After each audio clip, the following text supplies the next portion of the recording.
દારૂ પાર્ટીનો સામાન્ય વિવાદ લોહિયાળ હુમલામાં કેવી રીતના ફેરવાઈ ગયો. રાતમાં સન્નાટો અને શાંતિ હતી. અચાનક સમગ્ર વિસ્તાર ચીસથી કેવી રીતના ધ્રુજી ગયો. માત્ર એક વિનંતી કે દારૂ પાર્ટી બંધ કરો. જોતજોતામાં તો 10 થી 15 લોકો હાથમાં ધાર્યા લાકડા, બેટ અને સાથે સાથે ધારદાર હથિયારો લઈને બે યુવકો પર તૂટી પડ્યા. યુવકો લોહીથી ખડાઈ ગયા. તેમની પર ઘાતકી હુમલો કરવામાં આવ્યો. કારણ શું હતું? અંગત અદાવત હતી, પૂર્વ આયોજિત આ હુમલો હતો કે અન્ય કોઈ કારણ? તપાસનો વિષય છે. પરંતુ આ ઘટનાએ સમગ્ર વિસ્તારમાં ગભરાટનું વાતાવરણ ફેલાવી દીધું છે. કોણ હતા એ 10 થી 15 હુમલાખોરો? કેમ અત્યાર સુધી આ લોકો પોલીસ પકડથી દૂર છે? સવાલો અનેક છે. પરંતુ વિસ્તારની અંદર જે રીતના આતંકનો દેખાવો થયો એ જોઈને ચોક્કસપણે કહી શકાય કે આવા તત્વો સામે કડક હાથે કાર્યવાહી થવી જોઈએ. કેમ કે રાત્રિના સમયે સમગ્ર વિસ્તાર આ તત્વોએ માથે લીધો હતો.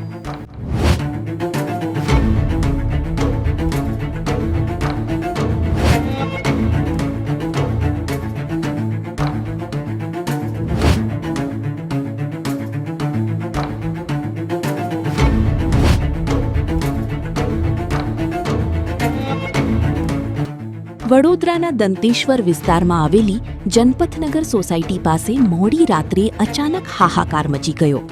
પ્રાથમિક માહિતી મુજબ બે યુવાનોએ વિસ્તારમાં ચાલી રહેલી દારૂ પાર્ટી બંધ કરવાની વિનંતી કરી હતી. આક્ષેપ છે કે આ વાતથી ઉશ્કેરાયેલા કેટલાક લોકો સ્થળ પરથી ચાલ્યા ગયા, પરંતુ વાત ત્યાં પૂરી થઈ નહોતી. થોડા સમય બાદ 15 થી 20 જેટલા શખ્સોનું ટોળું ફરી સ્થળ પર આવ્યું અને પછી શરૂ થયો જીવલેણ હુમલો.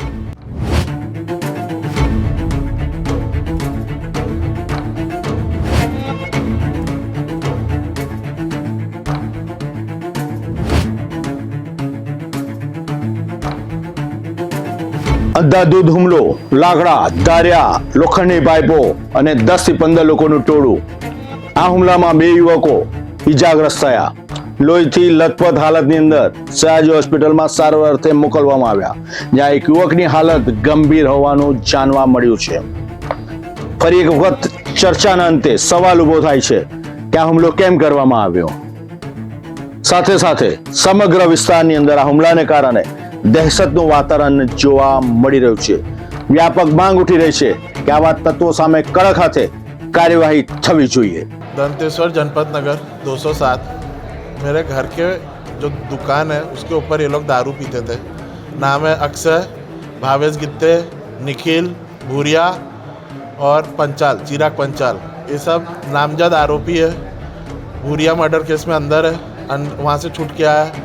और ये लोग ने तो मैंने इनसे रिक्वेस्ट करने गया कि यहाँ पे मेरा घर है, मेरे मम्मी पापा रहते हैं, यहाँ पे दारू मत पियो.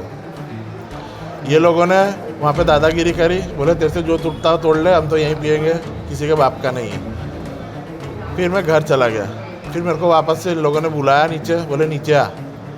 मैं नीचे गया तो ये लोगों ने मेरे पे हमला किया. चाकू से घाव मारे, डंडे, डांग, पत्थर में सबसे 25-30 जनते इन लोग ने हमला किया. तो लोग वहीं तो रहते हैं? वहाँ के लोकल नहीं, मतलब दूसरी सोसाइटी के. वहाँ पे नीचे खाली पीने दारू का धंधा करते वहाँ पे. सब कुछ मतलब जैसे जुआ भी खेलते थे पहले बहुत. मेरी पुलिस से यही मांग है कि मुझे इंसाफ मिले.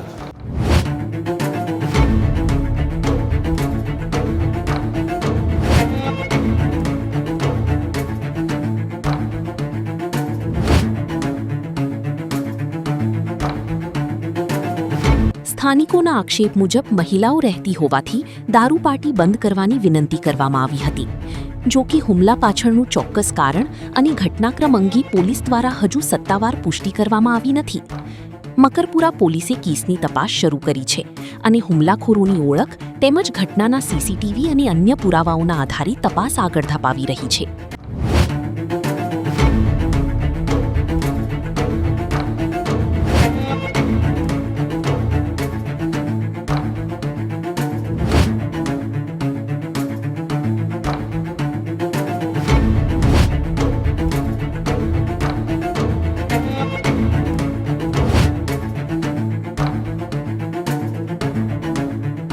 આ માત્ર ગુસ્સાનો વિસ્ફોટ હતો કે અન્ય કોઈ કારણ કેમ આટલા બધા લોકોએ ભેગા થઈને બે યુવકો પર જીવલેણ હુમલો કર્યો?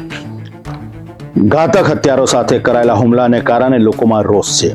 બંને યુવકો ઇજાગ્રસ્ત થયા છે. હુમલાખોરો હજી પોલીસ પકડથી દૂર છે.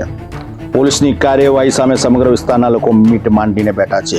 સવાલ એક જ છે કે આવા તત્વો માથું વિસ્તારમાં ઉચકવા ના જોઈએ, આવી ઘટનાઓ ઘટવી ના જોઈએ. કાયદાથી ઉપર કોઈ નથી ને કાયદે આવા તત્વોને પાઠ શીખવાડવો પડશે. સુરક્ષા વ્યવસ્થાને લઈને વિસ્તારમાં જ્યારે ગંભીર સવાલ ઊભા થતા હોય ત્યારે પોલીસે પણ સુપેરે કામગીરી કરવી જ રહી. હવે આ તત્વોને ઝેર કરીને વિસ્તારની અંદર ફરી એક વખત શાંત વાતાવરણ સર્જાય તેવો માહોલ ઊભો કરવાની જવાબદારી પણ સૌ કોઈની છે.